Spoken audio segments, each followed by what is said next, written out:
नमस्कार, सीएनबीसी आवाज पर आप देख रहे हैं प्रॉपर्टी गुरु। बहुत बहुत स्वागत है आपका और आपके साथ में हूं आपका होस्ट विपिन भट्ट लेकर हाजिर है आपका मनपसंद शो प्रॉपर्टी गुरु, जहां पर हम ढेर सारी बातें करते हैं रियल एस्टेट के बारे में, आपके सवाल लेते हैं, उनके जवाब देते हैं और ताज़ा अपडेट भी आपको बताते हैं। तो आज भी ये ढेर सारी बातें, ये अपडेट, ये सवाल जवाब, सारा सिलसिला बदस्तूर चलेगा। और आज हमारे प्रॉपर्टी गुरु मोहम्मद असलम साहब हैं, president capital markets Anarock. Sir, बहुत बहुत स्वागत है आपका प्रॉपर्टी गुरु में।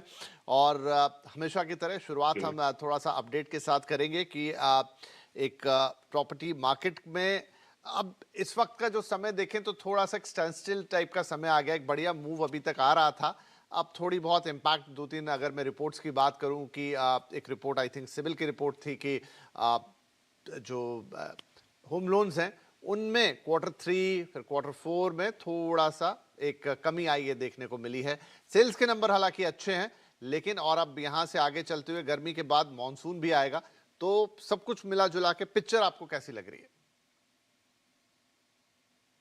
देखिए विपिन जी, मुझे लगता है कि जैसे हम हमेशा कहते हैं कि ज्यादा मीठा खाएंगे आप तो फिर वो ज्यादा मीठा हो जाता है, देन वैल्यू खत्म हो जाती है उस मीठे की।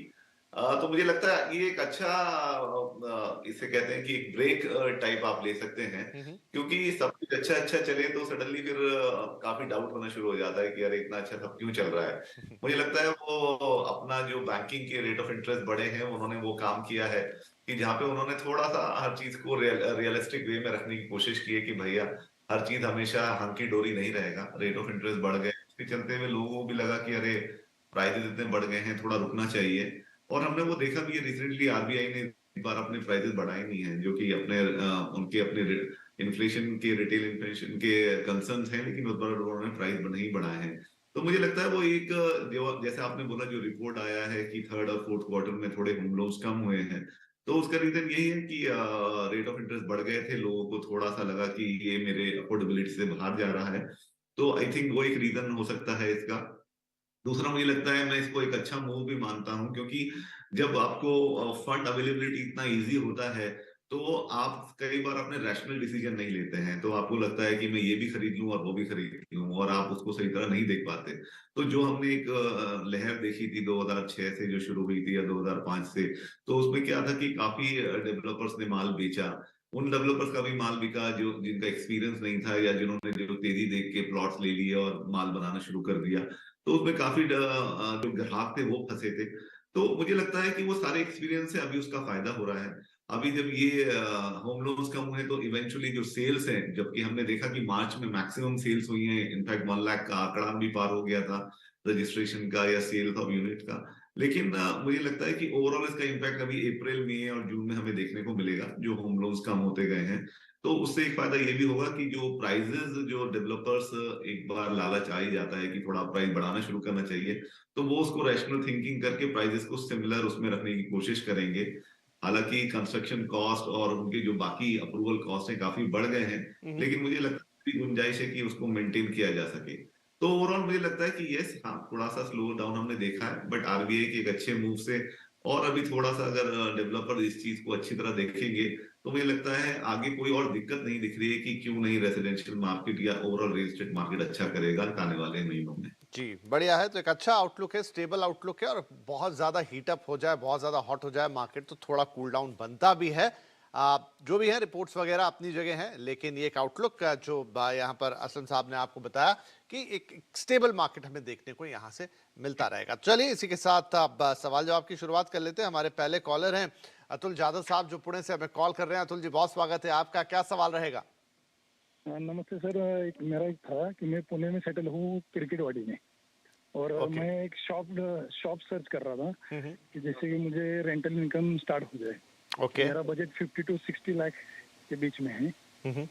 तो ऐसा प्राइम लोकेशन में कहीं या मेरे बजट में कहीं मिल सकता है क्या, उसके बारे में जानकारी देती।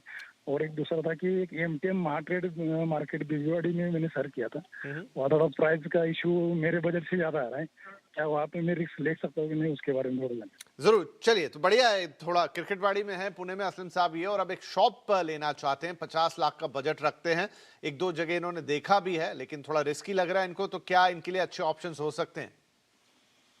हाँ देखिए, आपका एक बजट है 50 लाख का और आप क्रिकेटवाड़ी में रहते हैं जैसे आपने बताया, तो मुझे लगता है कि एक अगर ये आपका फर्स्ट इन्वेस्टमेंट है और जितना आपकी बातों से समझ में आया, आप थोड़े से कॉन्शियस हैं कि वो रॉन्ग ना हो जाए, तो मुझे लगता है आपके लिए एडवाइजेबल यही रहेगा कि जहां आप रहते हैं उसके आसपास ही अगर आप शॉप देखेंगे, और अच्छी बात ये भी कि आपके बजट में वो शॉप उस एरियाज में मिल सकती है।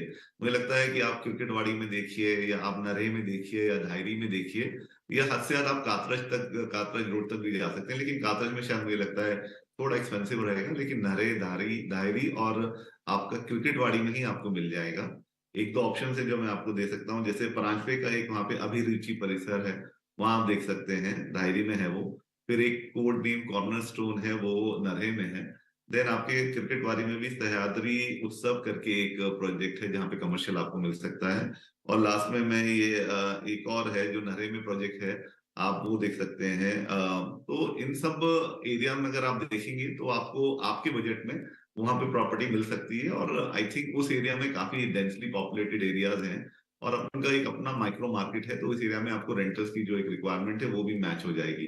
तो मुझे लगता है आपको बाहर और कहीं दूर देखने की जरूरत नहीं है, इन्हीं 3-4 एरिया में देखेंगे तो आपके बजट में वो मिल जाएगा आपको। राइट, जादा साहब तो आपके लिए कुछ अच्छे ऑप्शंस यहाँ पर बता दिए हैं असलम साहब ने। जरा एक बार जाके देखिए, थोड़ा अपने हिसाब से देखिए, समझिए आपके बजट के ये ऑप्शंस हैं क्रिकेटवाड़ी और इन एंड अराउंड, और आई थिंक इन 3-4 ऑप्शंस में ही आपका काम हो जाना चाहिए। राइट, तो चलिए ये सलाह हो गई अतुल जी के लिए, और अब हम चलते हैं अपने अगले कॉलर के पास, राजकिशोर चौधरी जी जो कॉल कर रहे हैं नई दिल्ली से। चौधरी साहब, बहुत स्वागत है आपका प्रॉपर्टी गुरु में, क्या सवाल रहेगा? Thank you sir for giving me the opportunity. सवाल मेरा ये था कि मैं खुद के लिए एक 3 BHK प्रॉपर्टी देख रहा था नोएडा में। Okay. नोएडा या तो सेंट्रल नोएडा, ग्रेटर नोएडा, या फिर नोएडा एक्सटेंशन, सारे चलेंगे क्योंकि मेरा ऑफिस नोएडा में है। ओके। मैंने इसके मेट्रो विला देखा था अभी 3 BHK, वहाँ पे मुझे 25 लाख का लास्ट वीक मुझे प्राइस मिल रहा था 3 BHK का। आई थिंक लगभग 1300 स्क्वायर फीट का साइज है वो। कितना बताया आपने तो, प्राइस चौधरी जी?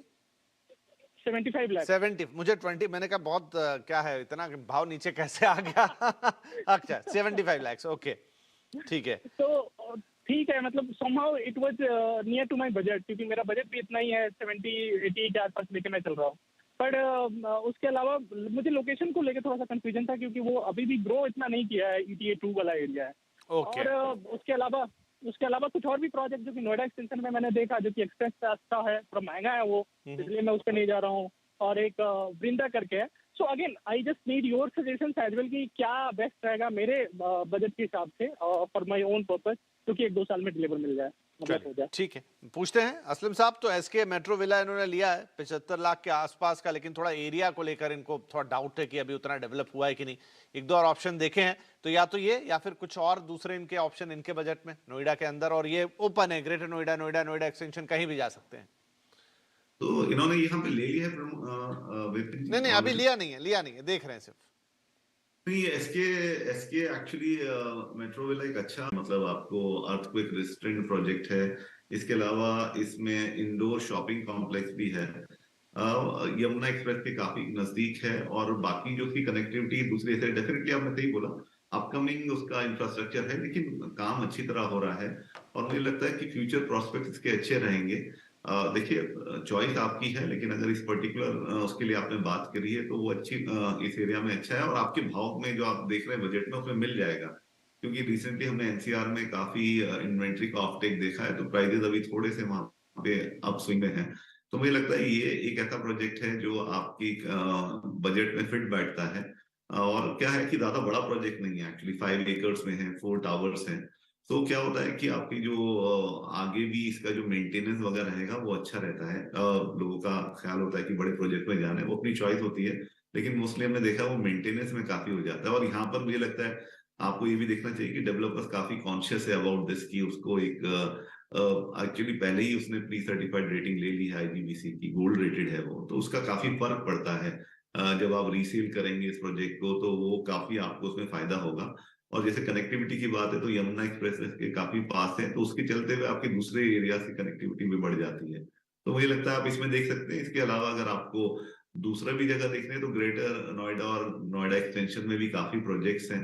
जिसमें आप चेक चाहे तो चेक कर सकते हैं। एक्चुअली उसमें अगर आप नाम के लिए बोलेंगे तो कुछ नाम है मेरे पास नोएडा के, जैसे गोर सिटी सेंटर है, आपका ट्राइडेंट एम्बेसी है, कोको काउंटी है, 99 होम्स आंगन वाटिका का है, और इसके बाद महागुन माइवुड से। तो ये सब उस एरिया में है, नोएडा, ग्रेटर नोएडा। उधर आपके बजट में आपको चेक करना पड़ेगा, मिलेगा। अदरवाइज मुझे लगता है कि ये जो आपका प्लॉट आपने डिसाइड किया हुआ था ये अच्छा है।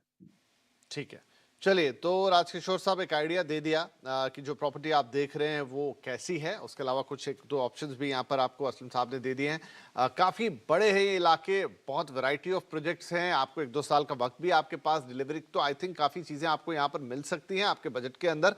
अब ये है कि आपको किसी एक पे जीरो इन करना होगा। जो आपने देखा है वो भी ठीक है, और जो 1-2 ऑप्शंस अगर आप और वक्त निकाल के देख लेंगे तो ये आपके लिए चॉइस करने में आसान हो जाएगा। चलिए, इसी के साथ हमारे लिए वक्त एक छोटे से ब्रेक का, लेकिन ब्रेक के बाद बातचीत जारी रहेगी।